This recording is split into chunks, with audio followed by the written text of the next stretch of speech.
welcome back to We Talk Cricket. It is good to have you here with us once again on the channel so we can talk some cricket, and more particularly women's cricket. We made that big announcement. We are sticking to the promise. We are bringing you more reviews, pros and cons on the women's game, and we are starting with the India versus Australia ODI series currently happening right now. We had a fantastic ODI match played where Australia came out on top with 26 deliveries to spare and 6 wickets in hand. So without further ado, let's jump into it. We had India batting first, making 282 for 8 off of their 50 overs. I know they wanted to get to that 300 mark to really put the pressure down, but when you rush it to get quick runs, obviously you will lose wickets here and there and sometimes everywhere, right? So still though, a very good total to post.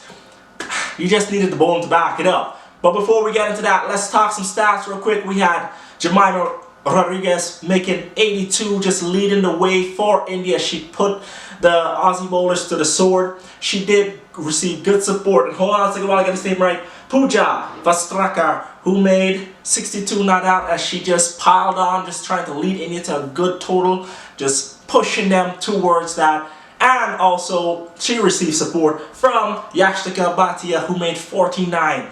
Just really trying to push the Indian team to a solid total and just give them something to defend, right? Give them something to defend. Bowling for Australia, we did have, Georgia Wareham and Ashley Gardner both picking up 2 wickets, just leading the charge for Australia. Now, a good pro for us, the Australian bowlers in this, is that they did manage to take wickets at regular intervals, which is good. India did have some good solid starts for them, which is good for their batting.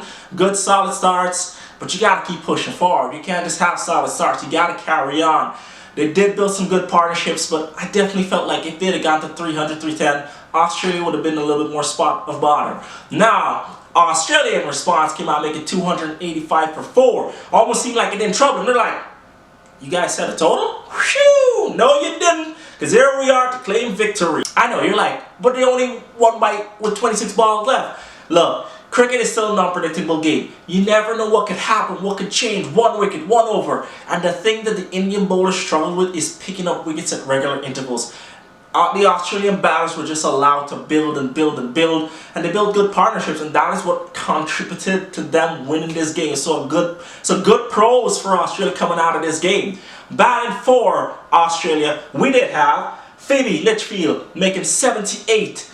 Well played to you, well standing up from the front, leading. She's only 20 years old. She's definitely like the future of Australian cricket coming up here. But she did have good support from Elise Perry, the veteran, who made 75. Just combined, these two like really stuck together, helped Australia to that total. But they also received good support from Talia McGrath, who made 68 not out as Australia just cruised on with 26 deliveries to spare.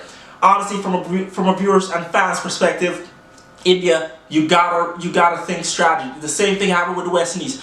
Don't go the same bowling chain. If something ain't working, it doesn't hurt to switch it up. You know, that one little change could result in 2-3 wickets falling and you being right back into the game. You gotta think strategy. It's not just about, hey, alright, we're just gonna stick with you.